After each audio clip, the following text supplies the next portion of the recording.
The laughter started before I even sat down. Polite at first, then sharp. Educated laughter, meant to cut without leaving fingerprints. I looked down at the nameplate on the round table. White card, black ink. Low-educated fake dad. Not a mistake. A decision. I didn't react. I never react when someone wants to see it. Across the hall, crystal chandeliers reflected silk dresses and tailored suits. This was their world now.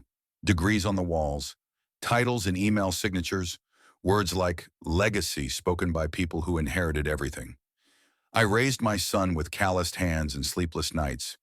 They raised theirs with consultants. The bride's uncle leaned toward another man and whispered something. Both laughed. The bride didn't stop them. My son noticed. His jaw tightened. He looked at me, searching my face for damage. I gave him a small nod. I'm fine. But I wasn't fine. I was awake. I remembered when he was 7, burning with fever, clinging to my shirt because his mother had already left, and I was the only constant left in his small universe.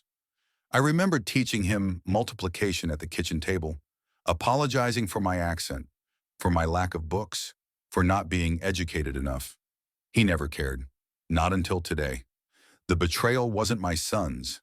It was the silence around him. The way love becomes negotiable when status enters the room. When the dinner started, I stood up quietly. I didn't want to give them the satisfaction of watching me endure. My son followed me outside. "Dad," he said, voice shaking. "Let's go home." Not sorry, not ignore them. Let's go home. That was when I knew I'd done one thing right in my life. They thought the story ended there. Poor father. Hurt pride. Old man dismissed. They never ask what a man does after humiliation. They assume he licks his wounds. I sharpened mine. That night, alone in my small apartment, I opened a folder I'd kept updated for years. Contracts, share allocations, trust documents. Not because I planned revenge, because I never trust systems built by people who laugh easily. I'd invested early, quietly, when the company was just an idea pitched over coffee by my future daughter-in-law's father. I'd believed in numbers, not people. They called me silent capital. I called it insurance. The CEO, her father, had once said to me, "You don't really understand how corporate governance works." I smiled then too. The next morning, my phone stayed silent. The morning after that, it didn't. 32 missed calls. From the bride. I didn't answer. By Monday, the board convened an emergency meeting. I wasn't invited. I never was. But when the CEO slammed his hand on the table and hissed, "You're outdated. We're done here," I replied quietly. Understood. That was the moment the retirement trust activated its voting rights. 76%. They had never asked who the beneficiary was. They assumed education came with visibility. By noon, legal counsel interrupted the meeting. By 1, the CEO's access card stopped working. By 2, the question echoed across the glass conference room walls. Who just fired the person who owns 76% of the shares? I didn't attend the follow-up meeting either. I didn't need to. The truth travels faster when it embarrasses the powerful. The bride's family called, then begged, then accused, then threatened. My son came over that evening. He looked tired, older. "They're asking if you'll reconsider," he said. "They want stability." I poured him tea, the same brand he liked as a child. "Did they apologize?" I asked. He shook his head.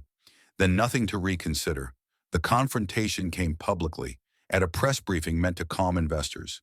The new interim CEO thanked the trust representative for decisive leadership. Cameras flashed. Someone finally asked my name.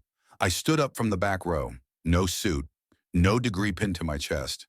Just posture earned from surviving things that don't show up on resumes. The bride's father recognized me then. Color drained from his face.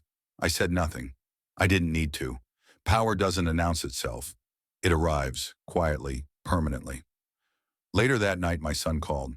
"They want to talk," he said. She understands now."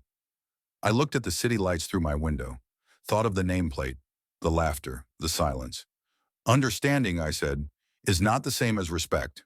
He paused. "I know," he said. "That's why I'm coming alone. I never sought revenge. I prepared for reality. They mistook my quiet for weakness. my lack of education for lack of intelligence, my humility for permission. They laughed at the table. I moved the table. Justice doesn't always shout. Sometimes it signs documents and lets the guilty read the fine print. I raised my son to stand up and walk away with dignity. I taught myself how to make sure no one ever laughs at him again. No regret, no apology, just silence and ownership.